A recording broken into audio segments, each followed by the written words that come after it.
ನಮಸ್ಕಾರ, ಟಿವಿ2ಗೆ ಸ್ವಾಗತ. ತೋಟದ ಬೆಳೆಗಾರರ ಸಹಕಾರ ಮಾರಾಟ ಮತ್ತು ಸಂಸ್ಕರಣ ಸಂಘದ ಚುನಾವಣೆಯಲ್ಲಿ ಭರ್ಜರಿ ಜಯ ದಾಖಲಿಸಿದ ಕಣ್ಣೂರಿನ ನಾರಾಯಣಗೌಡರನ್ನು ಅತ್ಯಂತ ವಿಜೃಂಭಣೆಯಿಂದ ಸನ್ಮಾನಿಸಲಾಯಿತು. ಈ ಸಂದರ್ಭದಲ್ಲಿ ಮಾತನಾಡಿದ ಅವರು, ಈ ಗೆಲುವು ರೈತರ ನಂಬಿಕೆಗೆ ಸಂದ ಜಯವಾಗಿದೆ. ಮುಂದಿನ ದಿನಗಳಲ್ಲಿ ರೈತರಿಗೆ ಮತ್ತು ಬೆಳೆಗಾರರಿಗೆ ಗರಿಷ್ಠ ಅನುಕೂಲವಾಗುವ ನಿಟ್ಟಿನಲ್ಲಿ ಪ್ರಾಮಾಣಿಕವಾಗಿ ಕೆಲಸ ಮಾಡುವುದಾಗಿ ಭರವಸೆ ನೀಡಿದರು.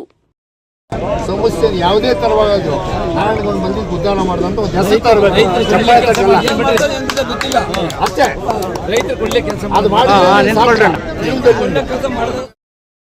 ಈಗ ರೈತರಿಗೆ ಒಳ್ಳೇದ್ ಮಾಡ್ಬೇಕಷ್ಟೇ. ಆತರ ನಾನು ಮತ್ತೆ ಏನೇನು ಯೋಜನೆ ಅದೆಲ್ಲ ಆದ್ಮೇಲೆ ಯೋಜನೆಗಳೇನು ಇಲ್ಲ. ರೈತರ ಅನುಕೂಲ ಆಗಂತ ನಾರಾಯಣಗೌಡರು ಬರ್ತಿದ್ದಂತ ಕಾಲದಲ್ಲಿ ಸೊಸೈಟಿಗ ಮ್ಯಾಕ್ಸಿಮಮ್ ಅಂದ್ರೆ 80 ಇಂದ 100 ಟನ್ ತರಕಾರಿ ಒಂದ್ ದಿವಸದಲ್ಲಿ ವಿಲೇವಾರಿ ಆಗ್ತಾ ಇತ್ತು.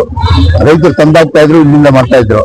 ಈಗ 2023ರಿಂದ ಸೊಸೈಟಿಯಲ್ಲಿ 10 ಇಂದ 12 ಟನ್ ತರಕಾರಿ ಹಣ್ಣು ಇದಾಗ್ತಾ ಇದೆ, ಮಾರಾಟ ಆಗ್ತಾ ಇದೆ. ಇಂತ ನಾರಾಯಣಗೌಡ ಅಂತ ಯುವಕರು ಬಂದು ಇವರು ಬರೀ ರೈತ, ಇವರೇ ನಾರಾಯಣಗೌಡ ಇದಲ್ಲ, ಬರೀ ರೈತನ ಕೆಲಸ ಏನು ಗೊತ್ತಿರ್ಲಿಲ್ಲ. ಒಂದು ವರ್ಷ ಹೋದ ವರ್ಷ 2023-22 ಸಾಲಿನಲ್ಲಿ ಈತಂದು 1,26 ಲಕ್ಷ ರೂಪಾಯಿ ಸರ್ಕಾರದಿಂದ ಈತನಿಗೆ ಸಂದಾಯ ಆಗಿದೆ. ಏನೋ ನಾವು ಬಿಡ ಮಾಡ್ತಾರೆ ಅಂತ ರೈತ ಹಣ್ಣು ತರಕಾರಿಯಲ್ಲಿ ಮಾಡಿದ್ರು, ಟೊಮೊಟೊ ಇರ್ಬೋದು, ತರಕಾರಿಯಲ್ಲಿ ಇರ್ಬೋದು ಅಂತ ರೈತನಿಗೆ ಹೋದ್ ಸಾರಿ ನಾವು ಮಾಡ್ಬೇಕು ಅಂತ ಹೊರಟ್ರಿ, ಒಬ್ಬ ಡೈರೆಕ್ಟರ್ ಮಾಡ್ಬೇಕಂತೆ. ಜನಗಳು ಹಿಂಗೆ ಕಬ್ಬಿ ಮುಷ್ಟಿ ಬಿಡಿಸ್ಕೊಂಡ್ ಆಗಕ್ಕಾಗ್ದಿರಾ ನಾವು ಈ ಸಾರಿ ಸ್ವಯಾಜಿತ್ವ ಒಬ್ಬನ ಇಂಡಿಪೆಂಡೆಂಟ್ ನಿಲ್ಲಿಸಿ ಜಯಿಸಿ ಮಾಡಿದ್ವಿ.